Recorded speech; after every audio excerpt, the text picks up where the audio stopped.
Welcome to Brother Owl's Garden. I'm Brian, and I honor your presence here today. Today's episode is really a plea from the heart to all of us. And it has to do with loving. Especially in today's world, the way things have become. And we're hopefully all quite aware of what that is. We find that there is an irony at play regarding love and healing. And this paradox, this irony, is that those among us who we might say are the least able to be loved, the least lovable, are actually the ones who are in the most dire need of love. The mystics know this.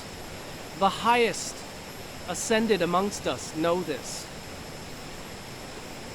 This is why Yeshua, the Christ, said, "Love your enemies."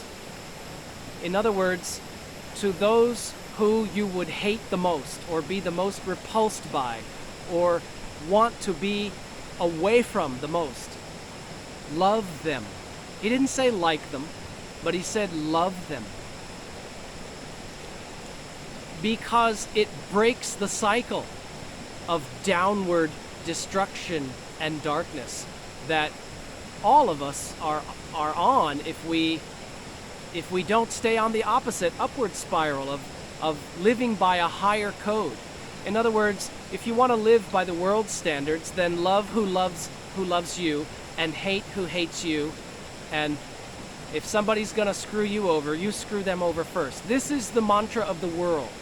If you want to live by that, you'll die by that also.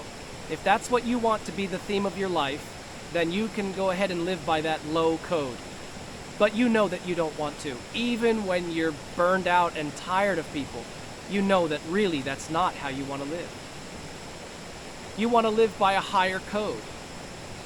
And this higher code is to love most the least lovable amongst us.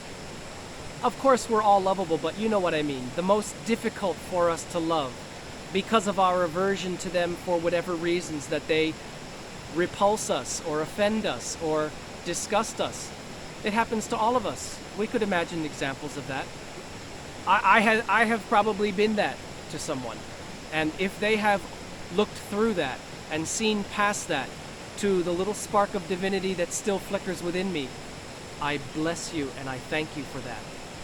In other words, if you have seen me through my ugliness and still loved me, you are exemplifying divinity.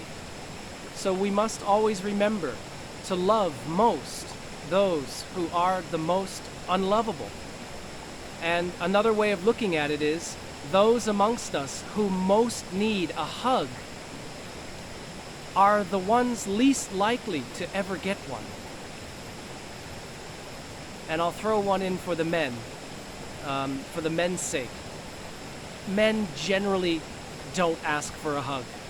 It's just not as okay for us to do that as it is for women in the way our society is structured.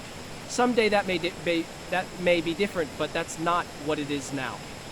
And so, just a little reminder that men generally can't, and usually won't, ask for a hug.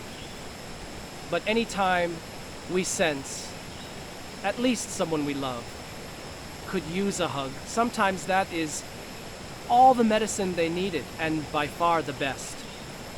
And if you want to live by that highest divine code, then love and even hug those amongst us that are the least lovable and the least huggable.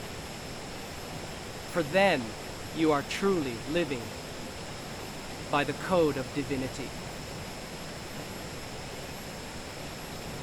Always remember to abide in thankfulness for your highest good in the most benevolent outcome of the divine will.